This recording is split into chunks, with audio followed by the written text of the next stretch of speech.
You do not have a problem with focus. You have a problem with believing you are worthy of success. You keep distracting yourself with meaningless tasks because secretly you are terrified of what happens if you actually launch your idea and people hate it. If you do not conquer this deep fear of judgment, you will hide your true gifts forever and rob the world of the massive impact you were put here to make. When I first started my YouTube channel, I was so terrified of what people would think that I could not even watch my own videos back. I made 350 videos before I stopped feeling completely embarrassed by my own face on camera. I wanted to hide. I wanted to do the easy behind the scenes work instead of putting myself out there.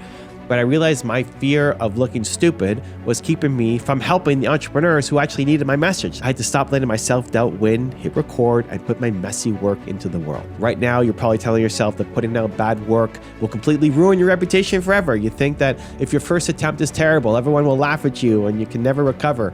But the truth is, nobody is watching you right now anyway, right? Your early mistakes are completely invisible, and that lack of an audience is actually your biggest advantage right now. So how do you actually push past that fear of judgment and build unstoppable daily momentum? Here are the exact steps you need to take right now.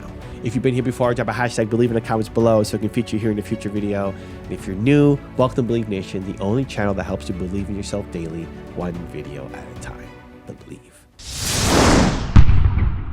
Stop relying on willpower and design your environment. You wake up motivated and ready to absolutely crush the day. By 2 p.m, you are totally exhausted. You start scrolling on your phone and you push your most important tasks off until, tomorrow. You probably tell yourself that you're just lazy and you lack discipline. But the truth is, relying on your own willpower is actually a complete lie. Motivation is a temporary emotion. It goes up and down. It's based on your sleep quality, your daily stress, even what you ate for breakfast today. Science completely backs this up. According to research published in the Journal of Personality and Social Psychology, about 45% of daily human behaviors are entirely habitual. They do not require any willpower at all. They just happen completely automatically. When you try to force your way through your business using only raw determination, you quickly experience severe decision fatigue. Every single choice you make drains your mental battery. So instead of trying to be mentally tough, you need to design your environment so that taking positive action becomes your absolute default state. So look at your current morning routine. Most people grab their phone and immediately start checking emails and the news. They inject negativity and stress straight into their brain before they even get out of bed. You have to aggressively protect your focus. So I start my day by going on a believe walk. I get outside, I go for a walk, and I listen to people who inspire me. I want the voices of great entrepreneurs in my ear before I start my day. You need to create an environment that constantly feeds your self-belief. Change your phone background to a picture of your biggest goal. Put a physical sticky note on your computer screen that reminds you exactly why you started this journey. Unfollow every single person on social media who makes you feel insecure or drains your creative energy. Replace them with creators who push you to be better. I keep a giant bag of Doritos behind me on my desk all day long. Doritos are my biggest temptation. Having them sit there is a constant physical reminder that I am stronger than my excuses and stronger than my temptations to eat the Doritos. When your environment constantly demands greatness from you, your consistency becomes automatic. You stop fighting yourself and you start doing the work simply because it is exactly what your environment dictates. You do not need to try harder.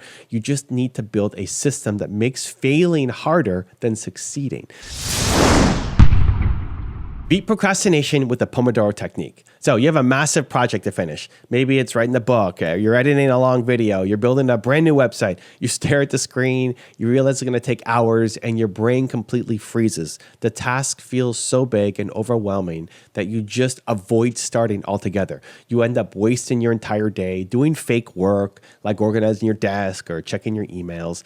To fix this, you need to stop thinking about the massive final result and start shrinking your focus window. The absolute best way to do this is by using the Pomodoro technique. So this is a time management method where you work in short highly focused bursts, usually 25 minutes long, followed by a 5-minute break. When you tell yourself you only have to work for 25 minutes, the intense fear of the massive project completely disappears.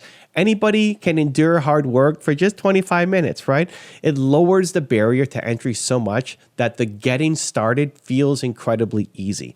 Once you start a Pomodoro timer, you are not allowed to check your phone, to look at social media, to open up a new browser tab. You block out the entire world and focus solely on one single task. This intense time blocking forces you to eliminate distractions and maximize your pure efficiency. The magic happens because of a false sense of urgency. When you see that timer counting down, your brain enters a state of flow. You stop overthinking every tiny detail because you're racing the clock. Then the 5-minute break forces you to rest before you actually feel tired. Most entrepreneurs try to just grind for 4 hours straight, then completely burn themselves out by lunch.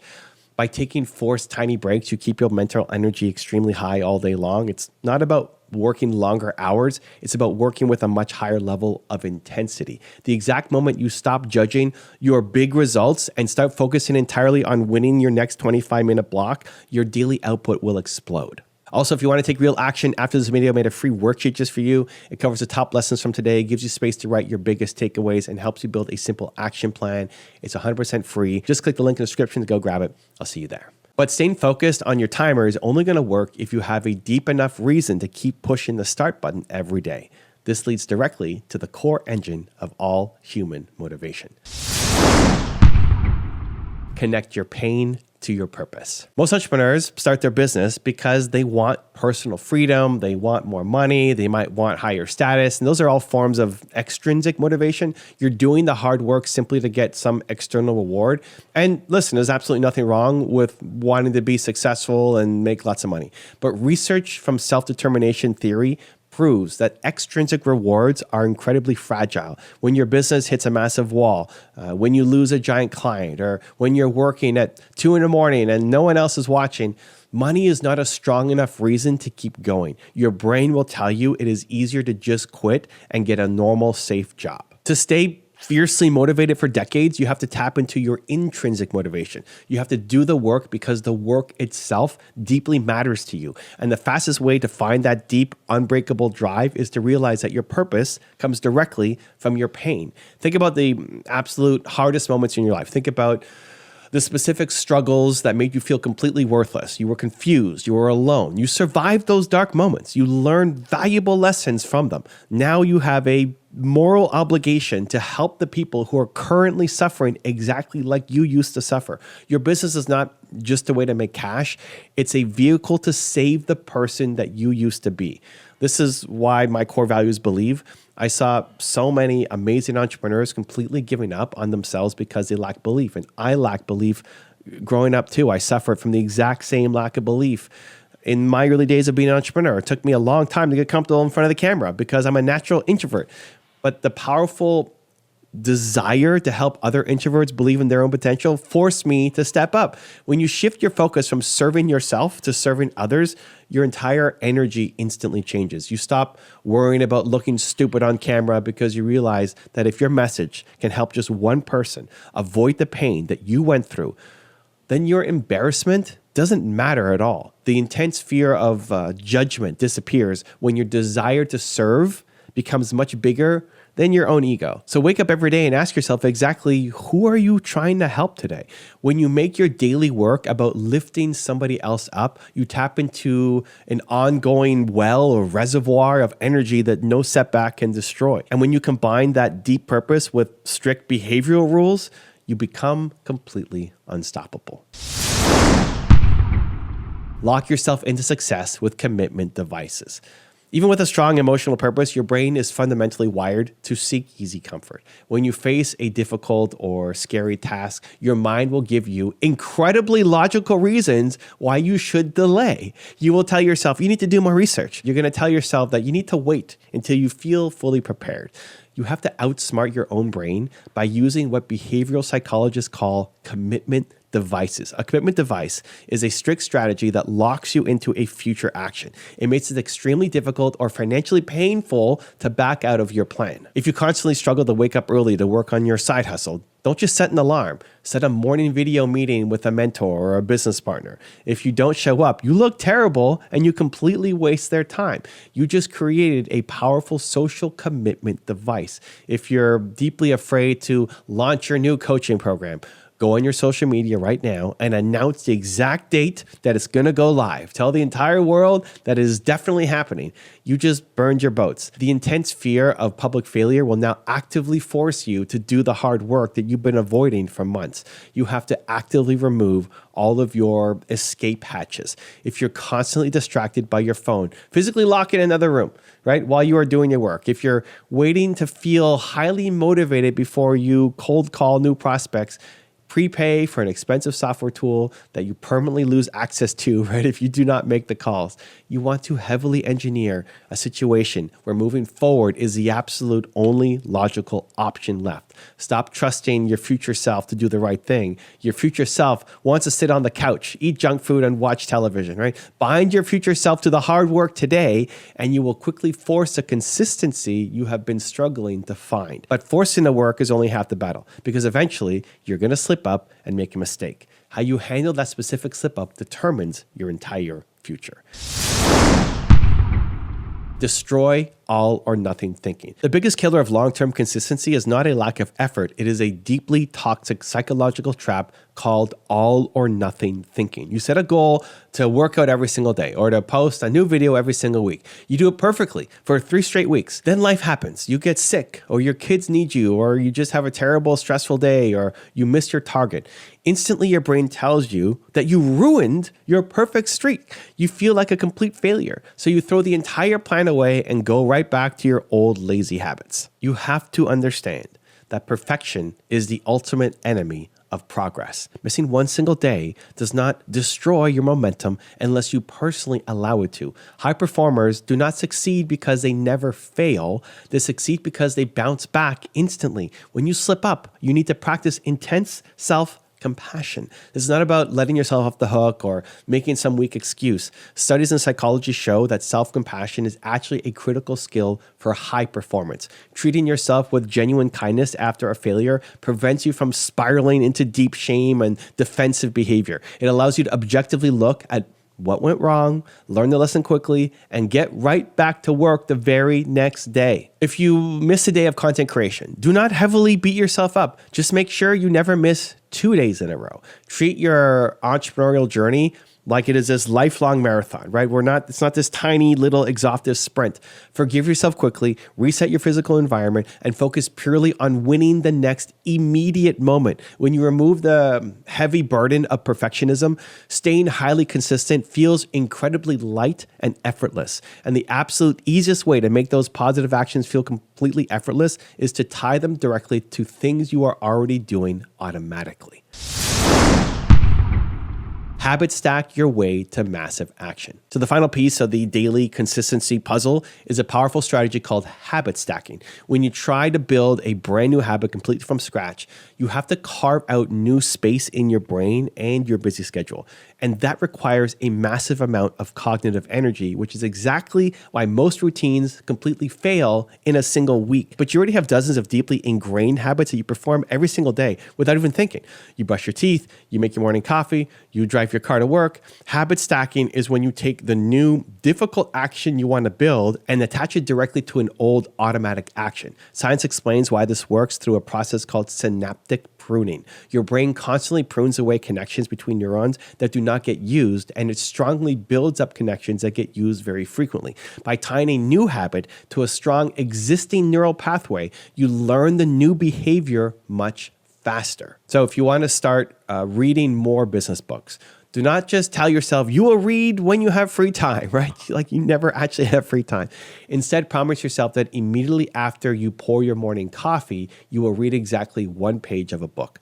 The hot coffee is the physical anchor. It triggers the new behavior automatically. If you want to get better at recording videos. Promise yourself that after you park your car in a driveway after work, you will sit in the driver's seat and record a fast 1-minute video on your phone before you go inside your house. You are directly using the established routine of driving home to trigger your brand new creative habit. This fundamentally changes how your brain processes the hard work. It completely takes away the mental friction of getting started, which is always the absolute hardest part of any task, right? We just don't want to start. You stop debating whether or not you feel like doing the work today. The physical trigger happens and you simply execute the task. And over time, that tiny new habit grows stronger and faster, building a massive compound effect of your daily life. Consistency is not this rare magic trait that only a few select people are born with. It's a highly systematic process of designing your environment, beating procrastination, connecting to a deep purpose, forcing commitment, forgiving your failures, and stacking your habits. If you aggressively apply these exact principles, you will permanently destroy your lack of motivation and finally build the massive empire you clearly know you're capable of creating. The power to change your life. You already have everything inside you right now to create a massive impact. Stop waiting for the perfect moment or for someone else to give you permission to be great. The world desperately needs your unique voice, your raw story, and your specific gifts. Demand much more from yourself today and start taking the messy, bold action that your future self will heavily thank you for. And congratulations, you're one video closer to who you're meant to be. Believe. Now let's learn, if you feel behind in life, how to change everything. At 65 years old, Colonel Sanders had nothing. He'd lost his restaurant, was living off a tiny social security check, and felt like a failure. Most people would have given up, but not him. He hit the road with a pressure cooker and a secret fried chicken recipe. He knocked on doors pitching his chicken to restaurant owners. 1,009 times they said no. 1,009 rejections. Would you keep going? Finally, someone said yes. That single yes grew into Kentucky Fried Chicken. And at an age when most people retire, Sanders built a global empire. Today, KFC has over 25,000 restaurants worldwide. Why? Because Colonel Sanders believed it's never too late to start again. Your dreams don't have an expiration date. If Colonel Sanders could build an empire at 65, what's stopping you? From setback to success at 65. So picture this, a 65-year-old man, broke and seemingly beaten by life, driving around with a pressure cooker and a secret fried chicken recipe. He's living on a $105 monthly Social Security check and sleeping in the back of his car. Now, most people at his age would have retired or just given up, but Colonel Harland Sanders was not most people. In his mid-60s, an age when many slow down, Sanders was hitting the road, knocking on doors and pitching his fried chicken to any restaurant owner who would listen. He racked up rejection after rejection, according to the legend, over 1,000 no's before a single yes. Yet that one yes changed the course of fast food history, turning Sanders' dream into the global empire we know as Kentucky Fried Chicken. So in this video, I'm going to explore the incredible true story of Colonel Sanders, a story of perseverance and passion and persistence. You'll see how a man who faced countless failures and setbacks never gave up, how he built an intentional brand at an age when others would have thought it was too late. It's a journey that proves never too old, never too late isn't just a saying. Sanders lived it. So let's dive into the legendary life of Colonel Sanders and discover how he went from a string of odd jobs and failures to the face of a fried chicken empire. Early struggles and many hats worn. Colonel Sanders wasn't born a colonel. In fact, he wasn't even born in Kentucky. Harland David Sanders entered the world in 1890 on a farm in Indianapolis. Life didn't wait to throw challenges at him. When Harland was just 5 years old, his father died, forcing his mother to work and leaving young Harland to cook and care for his younger siblings. By age 12, he had dropped out of 7th grade, finding algebra unbearable, and soon he was out in the world on his own. Now, over the next few decades, Sanders would work one job after another in a struggle to find his calling. Harland Sanders wore many hats in his youth. He was a farmhand, a streetcar conductor, a railroad fireman, an army private stationed in Cuba, a blacksmith helper, an insurance salesman, even a would-be lawyer for a short stint. It seemed that he tried everything. Some jobs he lost. He was fired from more than a few for fighting or insubordination. Other ventures he started failed, and some he quit in search of something better. In his 20s, Sanders started a ferry boat company that actually succeeded, only to see his next business, a lamp manufacturing venture, fail due to a new electric competitor. In his early 40s, Harland Sanders had lived the life of hard knocks and hard work with very little to show for it. As one biographer put it, he encountered repeated failure due to a mix of stubbornness and plain bad luck. But along the way, there was one thing that he could do really well: cook.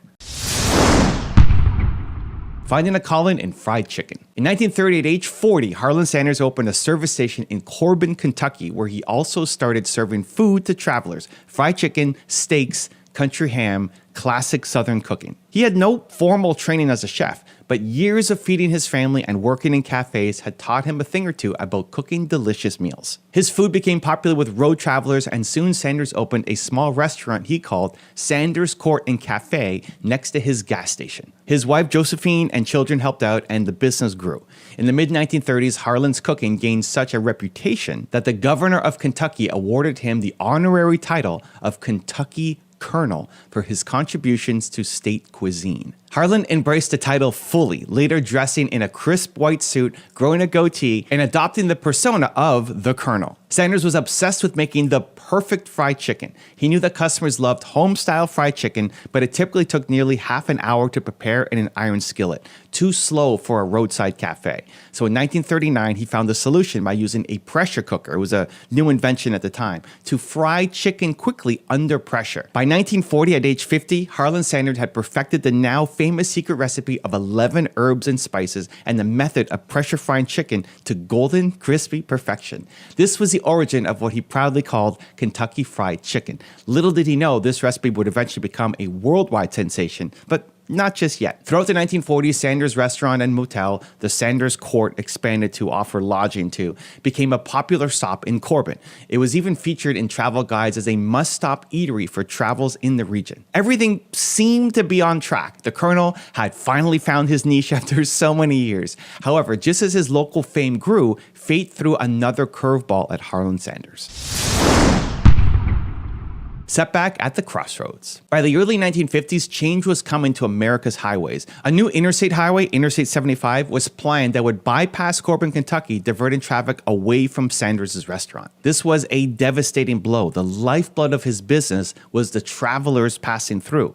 In 1955, at the age of 65, Colonel Sanders saw his restaurant business collapse as traffic dried up. He auctioned off his motel and cafe at a loss, paying off his debts and essentially starting over from scratch at a point in life where most people are settling into retirement. Imagine the situation. Sanders was 65 years old. With his business gone and little money in the bank, all he had left was his confidence in his fried chicken recipe and a meager Social Security check of $105 a month. That's about $1,200 in today's dollars. It would have been easy for him to feel hopeless. One popular but false legend even claims Sanders was so despondent he contemplated suicide, though in reality he did not sink into despair. Instead, the ever-feisty Colonel asked himself a simple question. What could he do next? The answer he came up with would change the fast food industry forever. Sanders knew he had one asset of real value, that secret chicken recipe and cooking method. He had spent years perfecting it and knew people loved the result. It was a problem of what to do next. Sanders later said, why not sell the recipe itself? He could franchise the concept to other restaurants,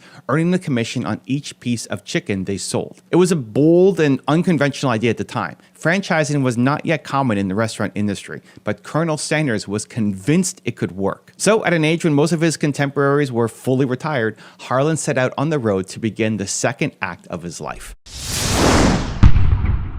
Hitting the road, 1,009 rejections, and one big break. In 1955, the 65-year-old Colonel took his pressure cooker, a sash of spice mix, and hit the highway in his car. His plan was simple, if not easy. Go door to door to restaurants, cook them his fried chicken on the spot, and propose a partnership. The deal he offered was a handshake agreement. The restaurant would use his recipe and his method, and in return give him a few cents per chicken sold, initially a nickel a chicken. Sanders wasn't asking for a salary or a big upfront upfront fee. He only wanted a small royalty and a chance to prove how good his chicken could be for their business. It was a tough sell. Restaurant owners were skeptical. After all, who was this old man in a white suit claiming his fried chicken recipe was something special? As the story goes, Sanders' idea was rejected 1,009 times as he traveled from town to town, pitching to diner owners, cafe managers, and anyone who would listen to him. Think about that. 1,009 doors slammed in his face. 1,009 no thanks. It's hard to even imagine enduring that level of repeated rejection. Would you have kept going even after a dozen rejections, let alone a few hundred? Many people would have quit, but not the Colonel. Persistence was his superpower. He kept driving, kept cooking, and kept persisting, convinced that eventually, one yes would make all the difference. Finally, someone said yes. In 1952, Sanders had found his first true franchise partner, Pete Harmon, who ran a restaurant in Salt Lake City, Utah. Harmon believed in the idea, and when he put Kentucky Fried Chicken on his menu, sales skyrocketed. In fact, it was Harmon's restaurant that helped coin the name Kentucky Fried Chicken. A sign painter hired by Harmon came up with the moniker to make it sound unique and special. Within weeks, Harmon's restaurant saw a huge increase in business from selling the Colonel's chicken. This validation must have been incredibly encouraging for Sanders. Armed with this success story, he continued his journey to sign up more restaurants. One by one, small eateries and diners across the country agreed to add Colonel Sanders fried chicken to their menu. Sanders often slept in his car to save money and maximize time on the road. He would show up at a restaurant, knock on the kitchen door, and basically say, "I'll cook you the best fried chicken you've ever tasted. If your customers like it, let's make a deal." His charisma and unwavering belief in his chicken were as important as the recipe itself. Eventually, the tide started to turn. The no's started turning into yeses. By 1960, just 4 years after he started, Colonel Sanders had franchised his chicken to 400 restaurants across the United States and Canada. The concept of Kentucky Fried Chicken was gaining momentum. Harland Sanders, once a penniless retiree, was now on his way to becoming a nationally known businessman in his 70s.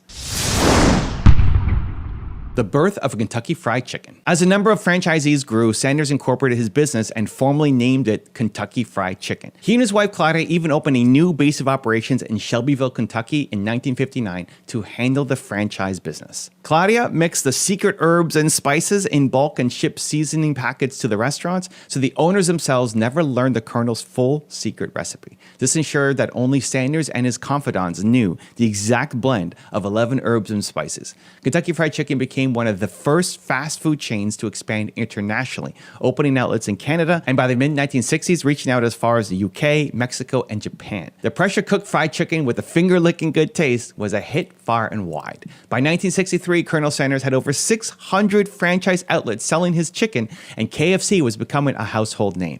The rapid growth was exciting, but it was also overwhelming for Sanders, who was now in his 70s. He was a one-man franchise salesman and quality controller, and the sheer volume of restaurants was a lot for an elderly gentleman to manage. In 1964, at 73 years old, Harland Sanders made a pivotal decision. He sold Kentucky Fried Chicken to a group of investors for $2 million, about $20 million in today's money. This deal made Sanders a wealthy man at last. Importantly, the sale terms kept Sanders on as the face of the brand, a salaried goodwill ambassador, and he retained certain rights like ownership of the Canadian KFC operations and some domestic franchise rights. KFC was no longer Sanders' personal business, but he was forever its founder and figurehead. Sanders had mixed feelings about selling KFC. It was his baby, but the new owners promised to honor the quality and expand the brand, and expand it they did. Over the late 1960s and 1970s, KFC exploded in growth, adding thousands of new locations across the globe. Colonel Sanders, meanwhile, remained deeply involved in the company's public image. He donned his white suit and black string tie, which he famously never took off in public in his later years, and traveled around doing commercial appearances, grand opening events, and quality checks. He reportedly traveled over 200,000 miles per year, even in his 70s and 80s, visiting KFC restaurants worldwide as a one-man quality inspector and goodwill ambassador. For years, he literally carried the secret recipe in his head and a stash of spice mix in his car trunk as he crisscrossed the country, a testament to how hands-on he remained. The original KFC franchise in South Salt Lake, Utah, opened by Pete Harmon in 1952, proudly displays its status as the world's first KFC. The Colonel's blend of spices and his assistance on quality sometimes led to friction with the company owners. Sanders was known to burst into franchise kitchens unannounced. If the gravy or chicken didn't meet his standards, he'd let the staff have an earful, once describing a new gravy recipe as pure wallpaper paste and sludge in an interview. He was fiercely protective of the brand's reputation for good food. Despite any behind-the-scenes squabbles, in the public eye, Colonel Sanders was hugely popular. He became a living mascot for KFC with his kindly Southern gentleman image and delicious chicken captivating the public.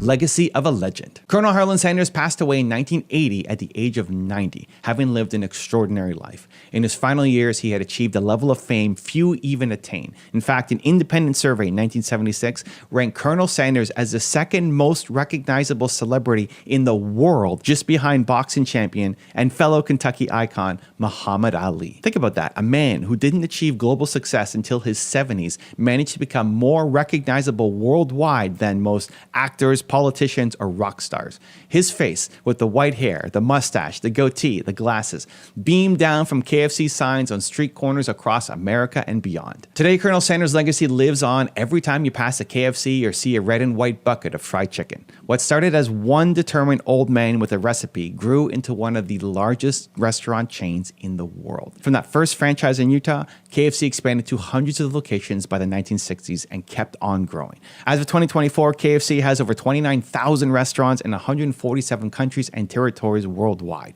Over 29,000. The image of the Colonel still smiles from its logo, reminding us of the brand's heritage. It's a heritage of Southern comfort food, a secret recipe that hasn't changed since 1940, and one man's relentless pursuit of a dream. And what a dream it was. Colonel Sanders became rich and famous, but he never forgot his humble origins. He often said that his life was an example of what a person can do if they simply refuse to give up. His oft-quoted mantra was that your dreams have no expiration date. Sanders proved that by starting a global business at 65, an age when conventional wisdom suggests it's too late to start new. He once said that he was glad he didn't know how old he was supposed to be when starting over because it might have made him doubt he could do it at all. It's never too late to start again. Colonel Sanders' story is more than just a tale of a fried chicken magnate. It's a story about one's faith in oneself and perseverance against the odds. He faced poverty, family troubles, business failures, and countless rejections. He started and lost multiple careers. He was truly starting from zero in his mid-60s when many people would simply resign to quiet retirement. Instead, he mustered the courage to try one more time, to drive around the country and literally knock on doors to pursue his dream. That level of determination is rare, and it's why his story has inspired millions. So, the next time you see a KFC, remember that it stands as a monument to not giving up. Colonel Sanders often said that he got rich by accident, but the truth is that it was his grit and his refusal to quit that made that accident possible. In our own lives, we can take a page from the Colonel's book. Believe in your idea, work tirelessly, and don't let age or past failures stop you. As Sanders himself showed, your next success might just be one more try away, even if you've been rejected 1,000 times before. So whatever goal or dream you have, whether you're 25 or 65 or 85, keep Colonel Sanders in mind. Your dreams don't have an expiration date. It's never too late to start again or try something new. Colonel Harland Sanders built a finger-looking-good empire from nothing but a recipe, a pressure cooker, and an unshakable belief in himself. If he could do that starting at 65 years old, ask yourself, what's stopping you? Believe in yourself, stay persistent, and who knows, you just might cook up something amazing. Now let's learn how you can fix 90% of your confidence problems in 30 days. You can fix 90% of your confidence problems in just 30 days. It sounds bold, but imagine what it would feel like to finally believe in yourself in meetings and sales calls and when facing those big decisions. Confidence isn't something you're born with, it's a skill you build just like a muscle. And if you don't build it, you pay the price: missed opportunities, constant self-doubt, and watching others seize the chances that you should be taking. I don't want that for you, and I know you don't want that for yourself. So stick with me, and let's make the next 30 days a turning point for your confidence.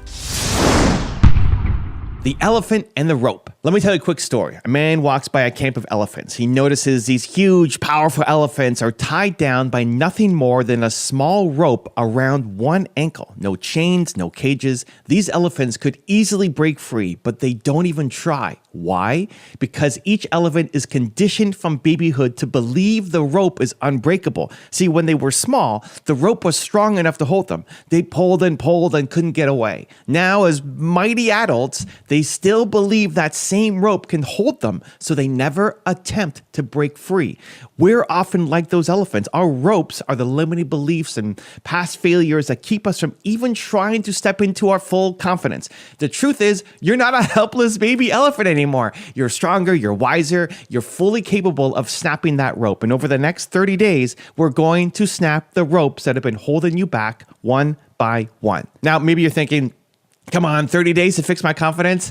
I've been insecure for years. Is this for real? I get it. Skepticism is natural. You've likely tried to pump yourself up before and felt like it didn't last. But here's the truth. We're not talking about a miracle pill or just cheerleading. We're talking about consistent, proven action that will rewire how you feel about yourself. 30 days is enough to see a massive change if you commit. You won't become a completely new person overnight, but you will make measurable progress that shocks you. And remember, we're aiming to fix 90% of your confidence issues. Not everything in life, but almost all the big blocks holding you back right now. Even if you're skeptical, ask yourself, what if it works? What if in 30 days you could speak up with certainty? You could chase that client or make decisions without second guessing. Isn't it worth finding out? Let's address the doubts by doing the work. And as we go through the steps, all I ask is that you suspend your disbelief and give it an honest try. You've got nothing to lose except maybe that old rope that's keeping you stuck. The 30-day confidence plan. So I'm going to lay out a step-by-step plan, 10 steps, 10 ways to build your confidence muscle daily. Each step is practical and is backed by psychology, case studies, or real experience. And you can implement these right away, starting today. Do one of them, do two of them every single day for the next 30 days, and you'll be amazed at how much can change in your life. Let's get into it. So let's start with this. Identify your elephant ropes. These are your limiting beliefs. First, you need to shine a light on the beliefs that are quietly destroying your confidence. Maybe you tell yourself, I'm not good at public speaking, or I always mess up sales calls, or I'm just an introvert. I can't network. That was one of mine. These are elephant ropes, assumptions that might have been true in the past or never true at all. Spend day one writing down the top negative thoughts that cripple your confidence, and then challenge each one. Ask, is this always true? Where did this belief come from? Often you'll find it's based on a past event or someone else's criticism that you have just accepted as fact. Not anymore. Reframe those beliefs into something empowering and true. So for example, if your rope is, I'm bad at public speaking, your new belief could be, with practice, I can become a better speaker. And many great speakers started out shy. Even a slight shift from I can't to I'm learning to will start freeing you. Remember, the elephant needs to realize it has the strength all along, and so do you. Next, take one small scary action every day. Action is the antidote to fear. Dale Carnegie said it best. Inaction breeds doubt and fear. Action breeds confidence and courage. If you want to conquer fear, don't sit around thinking about it. Go do something. So today, commit that every day for the next 30 days, you will do one thing that stretches your comfort zone. It doesn't have to be a huge thing. In fact, small is fine, as long as it scares you a little bit. Nervous to make those sales calls? Awesome. Make one call to a prospect that you have been avoiding.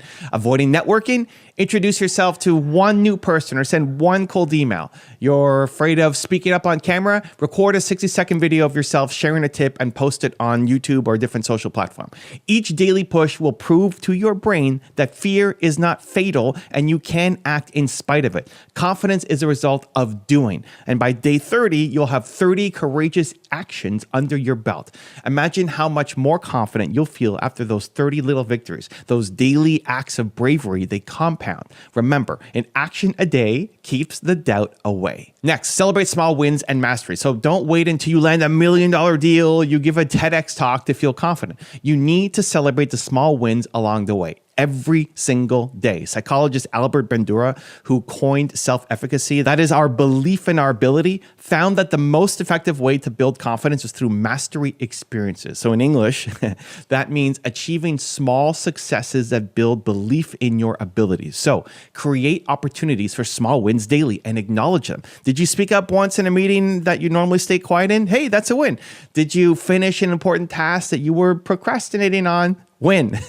Even something as simple as getting up on time or doing your morning routine can be a win. At the end of each day, write down 3 wins, no matter how small. This isn't meant to be something silly or trivial. It's training your brain to recognize progress and your capability. Success snowballs. When you recognize, hey, I did that, you'll feel ready to tackle the next thing. Each small win is like a brick in the foundation of your confidence. And in 30 days, you'll have laid a solid base. Next, journal your journey. So start a simple confidence journal for these 30 days. Use it to track those wins and also to record the challenges and how you handled them. Research has shown that regular journaling can turn negative thoughts into positive beliefs and boost your confidence over time. Writing things down does 2 powerful things. 1, it lets you reflect rather than react. And 2, it gives you proof of how you're growing. On a tough day, when you feel like you're going nowhere, you can flip back to week 1 of your journal and say, hey, wow, on day 2, I was scared to make that phone call, but now I'm closing deals. That contrast is really powerful. In your journal, try this each evening. Jot down a quick recap of a situation where you felt unsure and write how you responded differently than you would have a month ago. Also, write at least one thing that you're proud of for that day. This habit will boost your self-awareness and self-esteem. One therapist noted that writing exercises can boost self-esteem and help you recognize your strengths. Your journal is basically a written record of your confidence growing in real time. And in 30 days, you'll have a mini book authored by you about your own growth. How cool is that? Next, talk to yourself like you talk to a friend. You might not realize it, but there is a constant voice in your head narrating your life. And for many of us, that voice is a relentless critic, saying things we'd never say to a friend. And it's time to change that internal conversation. Start practicing positive self-talk daily. Now, I know self-talk affirmations can sound cheesy. I'm amazing. I can do anything said in front of a mirror. But positive talk is really just about reminding yourself of the truth that you are capable, that you can figure things out, that you deserve to be confident. And there's science here too. Studies show that when we affirm our values and strengths, we handle stress and challenges better. In fact, practicing self-affirmations can lower stress and make us more resilient. So here's a simple exercise. Each morning, write or speak 3 positive things that challenge your old beliefs. For example, I am becoming more confident each day by taking action, or I deserve success and I will persist, or I have valuable ideas to share. One of my favorites is great things come to me. It's important that these statements feel genuine and possible to you. You're not lying to yourself. You're choosing to focus on your potential instead of on your weaknesses. Throughout the day, when that inner critic pipes up, like, you screwed up that answer in the meeting, pause and ask yourself, would I talk that way to my best friend? And replace the thought with what you'd say to actually encourage a friend. Hey, you shared a useful point in that meeting, and that mattered. Over 30 days, this consistent practice of being kinder, having more empowering self-talk starts to reprogram your brain to be on your side instead of against you. Next, strike a power pose. You can use your body to boost your confidence. Confidence isn't just in your head, it's in your body too. How you carry yourself directly affects how you feel. So think about it. If you stand really slouched over, your head's down, you're speaking softly, you're telling your brain, I'm unsure. Instead, you can hack your physiology to generate confidence. Every morning for the next 30 days, as part of your routine, do a power pose for 2 minutes. Yes, I'm literally asking you to stand like a superhero in private. Chest up, shoulders back, feet apart, hands on your hips or arms, spread wide. Why? Research from Harvard and social psychologist Amy Cuddy found that holding an expansive power pose for just 2 minutes can increase testosterone, that's the confidence hormone, and decrease cortisol, that's the stress hormone, in your body. In other words, a simple posture shift chemically helps you feel more confident and less stressed. Some follow-up studies debate the extent of this effect, but try it yourself. At minimum, it gets you in the mental state of confidence. Before you start your day or walk into a challenging situation, take 2 minutes in private. The pose and breathe. Also practice daily posture. Stand and sit up straight. It's why I use a stand-up desk and a trampoline. Keep your head up. Make eye contact. These signals tell others and yourself that you mean business. Dress the part as well. Wear clothes that make you feel competent and confident. When you look good to yourself, you can't help but feel a lift. And here's another quick win. Smile. Even if it's a fake smile at first, the act of smiling could trick your brain into feeling happier and more confident thanks to something called the facial feedback effect. So use your body as an ally. Motion creates emotion. Move like a confident person and your mind will catch up. Next, visualize success each day. Top athletes and entrepreneurs alike use this technique and it can work wonders in just minutes a day. Visualization means mentally rehearsing success before it happens. Every morning or night or both, spend a few minutes, just visualize yourself winning in real scenarios that matter to you. If you have a big presentation at the end of the month, imagine yourself on stage. You're speaking clearly. The audience is nodding. You handle Q&A with confidence. If you struggle with networking, visualize walking into a room, smiling, shaking hands, and enjoying conversations with people. Make the images as vivid and clear as possible. Engage all your senses. Why does this help? Because your brain will start to become familiar with these successful scenarios as if you've been there before. Seeing is believing. In sports psychology, studies have found that when athletes visualize performing at their best, it boosts their confidence and actually improves performance. So when you regularly imagine success, you build the belief that you can achieve it. One famous basketball player, Michael Jordan, used to visualize his game-winning shots in his mind repeatedly. It's no surprise that when the time came, he had the confidence to take those shots. He'd seen himself succeed hundreds of times in his head. So do the same for your goals. Treat it like a mental dress rehearsal. Over 30 days of practicing this, you'll notice when you enter those real situations, you feel oddly calm and ready, like, I got this. I've done this before. That's the confidence that visualization can unlock. Next, surround yourself with confidence. Confidence, or lack of it, is contagious. Your environment matters more than you think. Jim Rohn famously said, "You are the average of the 5 people you spend the most time with." So take a look around. Are the people closest to you building you up or tearing you down? And for the next 30 days, make a conscious effort to fill your environment with positivity and encouragement. So limit your exposure to chronic critics, to pessimists, to anyone who makes you feel small. You don't have to cut people out completely if they're close family or colleagues, people you have to work with, but you can reduce the weight you give their negativity. At the same time, seek out or spend time with people who believe in you, who are themselves confident and positive. This might mean calling that one friend who always encourages you, or joining an online community of entrepreneurs, or finding an accountability partner for this confidence journey that you're on right now for 30 days. If you don't have many people like that, then let books and videos like this on this channel be your friends. Read autobiographies of people who overcame self-doubt. Watch motivational content here. I have hundreds, thousands of videos from successful leaders sharing how they built their confidence. Feed your mind daily with inspiration, and over time, the voices around you and the content you consume influence your own inner voice. One Business Insider article noted that our peers influence our thinking, self-esteem, and decisions. So choose wisely. For 30 days, create a bubble of belief around yourself. As an entrepreneur, this is crucial. You need to protect your mindset from the naysayers, and don't be afraid to ask for help or mentorship. Sometimes simply hearing, "Hey, you're on the right track, you've got this," from someone you respect can boost your confidence for a week. The bottom line is this: upgrade your squad.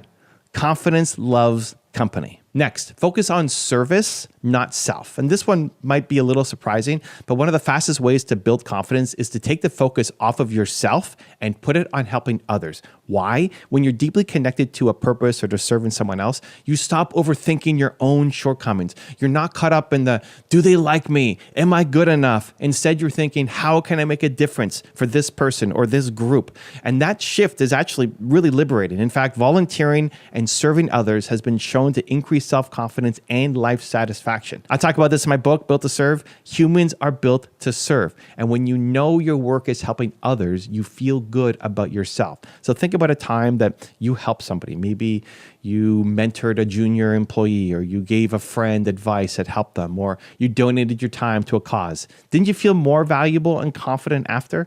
For the next 30 days, find small ways to serve. This could be in your business. You could focus on your product or service and how it's genuinely helping your customers and let that pride boost you. Or outside of business, you can spend a weekend volunteering or simply performing random acts of kindness.